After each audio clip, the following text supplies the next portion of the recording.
Para sa panlaping I ng isangla, isinangla, isinasangla, isasangla. Isangla mo na iyang kwintas para may pambili ka ng pagkain mo. Isinasangla niya sa akin ang kanilang telebisyon.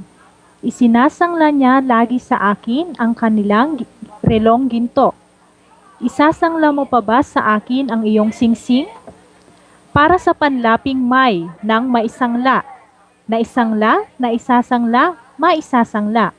Kung sakaling maisangla mo yang ginto mong singsing, dapat bayaran mo na ang utang mo sa akin. Naisangla ko na ang lahat ng mga kagamitan mo. Naisasangla kaya ang kwintas na ito? Maisasangla mo pa ba iyang telebisyon mong sira? Para sa panlaping Mag ng magsangla, nagsangla, nagsasangla, magsasangla.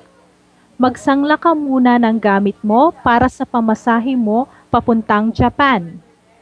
Nagsangla ka na ba ng gamit mo sa aming sanglaan? Nagsasangla siya lagi ng kanyang gamit. Magsasangla ako bukas ng aking alahas dahil wala na akong pera. Para sa panlaping makapag sa makapagsangla. Nakapagsangla, nakakapagsangla, makakapagsangla. Makapagsangla ka sana ng gamit mo para sa pagpapagamot ng iyong anak. Nakapagsasangla ka na ba ng mga alahas mo dito sa sanglaan namin? Nakakapagsangla siya lagi ng gamit niya sa akin dahil mahilig siyang magsugal. Makakapagsangla ka kaya ng gamit mo sa kanya?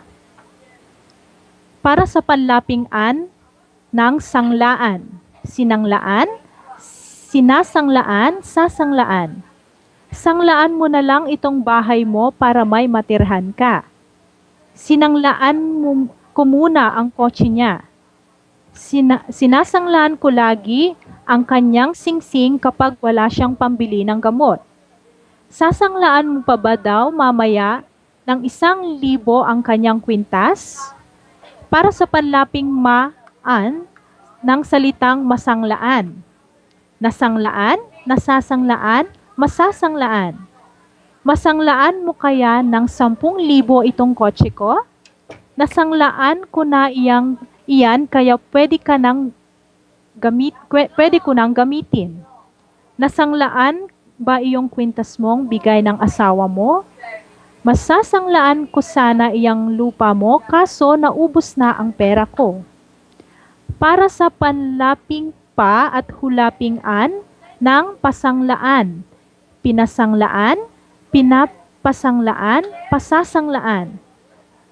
Pasanglaan mo na sa kanya itong kwintas ko para may pambili kami ng pagkain. Pinasanglaan ko kay Ken ang aming lupa para may gamitin ako sa pag-aaral. Pinapasanglaan ko sa kanyang ang kwintas ko pero ayaw niya. Pasasanglaan mo pa ba sa akin iyang bahay mo? Para sa panlaping ipa ng ipasangla, ipinasangla, ipinapasangla, ipapasangla. Ipasangla mo na lang sa kanya itong telebisyon natin sa sanglaan.